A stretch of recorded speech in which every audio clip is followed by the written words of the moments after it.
తినాలట, నువ్వులను దానమివ్వాలట మరియు రాగి పాత్రలో గోధుమ రంగుగా ఉన్న నువ్వులను పాత్రతో సహా దానమిస్తే చాలా మంచిదట.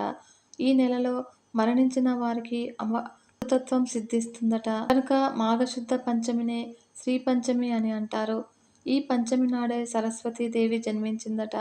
ఈనాడు రతిత్ మన్మధులను మల్లెపూలతో పూజిస్తూ ఉంటారు. అయితే ఉత్తర భారతంలో విష్ణుమూర్తిని, సరస్వతీదేవిని కూడా పూజిస్తూ ఉంటారు. బ్రహ్మదేవుడు సృష్టి చేయగా చరాచర ప్రపంచము శ్మశాన నిశ్శబ్దతతో ఉందట.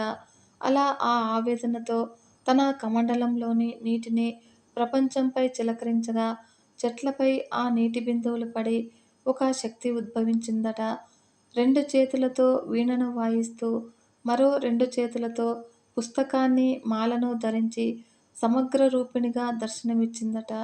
అలా